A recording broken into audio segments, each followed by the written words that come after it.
নমস্কাৰ বন্ধু বান্ধৱীসকল, মই আজি আপোনালোকৰ বাবে কেইটামান অসম ভূগোলৰ গুৰুত্বপূৰ্ণ প্ৰশ্ন লৈ আহিছোঁ, যিকেইটা প্ৰায়ে পৰীক্ষাত আহি থকা দেখা যায়। আজি তাৰ বিষয়ে সবিশেষ আলোচনা কৰোঁ আহক। আজিৰ প্ৰথম প্ৰশ্নটো হৈছে, জাতিংগা কোন নদীৰ উত্তৰ পাৰৰ উপনদী? ইয়াৰে অপশ্যনকেইটা দিয়া হৈছে। আপোনালোকে অপশ্যনসমূহ চাই ল'ব। আৰু এই অপশ্যনসমূহৰ ভিতৰত শুদ্ধ উত্তৰটো হৈছে অপশ্যন নম্বৰ বি, বৰাক।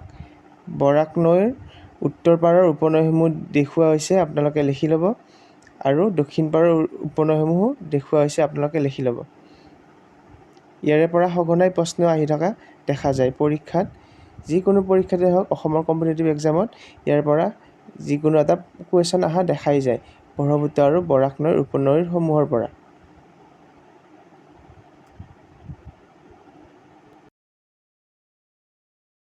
দ্বিতীয় প্ৰশ্নটো হৈছে, ডিমা হাছাও জিলাৰ জাতিংগা কোনখন পাহাৰত অৱস্থিত? ইয়াৰে অপশ্যনসমূহ দিয়া আছে। এই অপশ্যনসমূহৰ ভিতৰৰ শুদ্ধ উত্তৰটো হৈছে অপশ্যন নম্বৰ চি, বৰাইল পাহাৰ।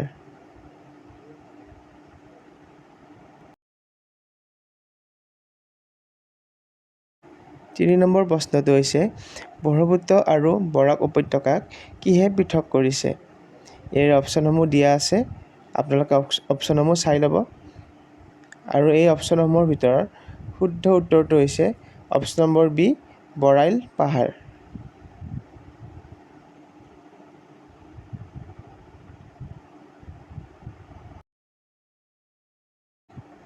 আজিৰ ৪ নম্বৰ প্ৰশ্নটো হৈছে, কাজিৰঙাক কোন বছৰত ৰাষ্ট্ৰীয় উদ্যান হিচাপে ঘোষণা কৰা হয়? অপশ্যনসমূহ চাই ল'ব।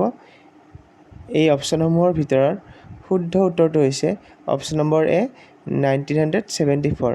আৰু কাজিৰঙা ৰাষ্ট্ৰীয় উদ্যানৰ কিছু তথ্য তলত দেখুওৱা হৈছে, আপোনালোকে ইয়াৰ পৰা লিখি ল'ব।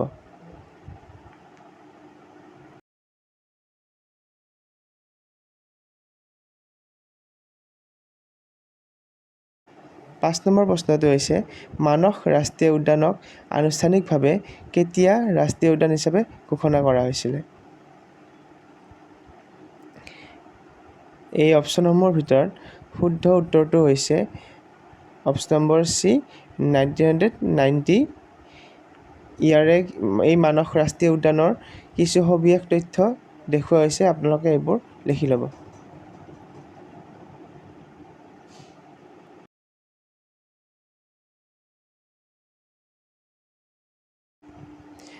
ডিব্ৰু-ছৈখোৱাক কেতিয়া সংৰক্ষিত জৈৱমণ্ডল বুলি ঘোষণা কৰা হৈছিলে?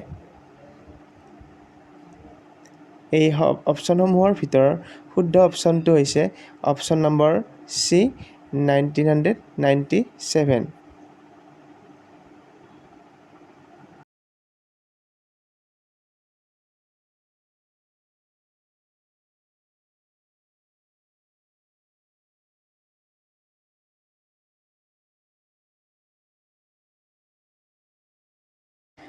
সাত নম্বৰ প্ৰশ্নটো হৈছে, ওৰাং ৰাষ্ট্ৰীয় উদ্যানক কেতিয়া ৰাষ্ট্ৰীয় উদ্যান হিচাপে ঘোষণা কৰা হৈছিল? এই অপশ্যনসমূহৰ ভিতৰৰ শুদ্ধ উত্তৰটো হৈছে 1999 13 এপ্ৰিলত।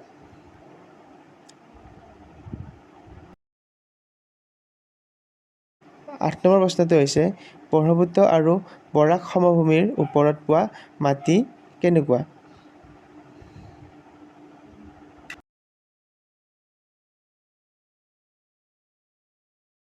ইয়াৰ ভিতৰত শুদ্ধ উত্তৰটো হৈছে অপশ্যন নম্বৰ এ, পলসুৱা মাটি।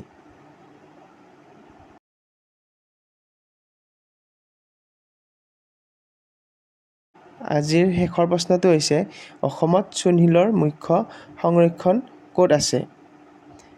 আপোনালোকে অপশ্যনসমূহ চাই ল'ব।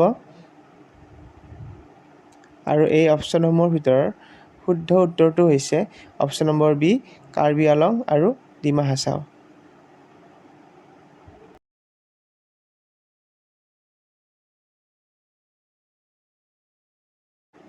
আপোনালোকৰ যদি ভিডিঅ'টো ভাল লাগিছে, লাইক কৰিব, কমেণ্ট কৰিব, শ্বেয়াৰ কৰিব আৰু চেনেলটো ছাবস্ক্ৰাইব কৰি দিব। ধন্যবাদ।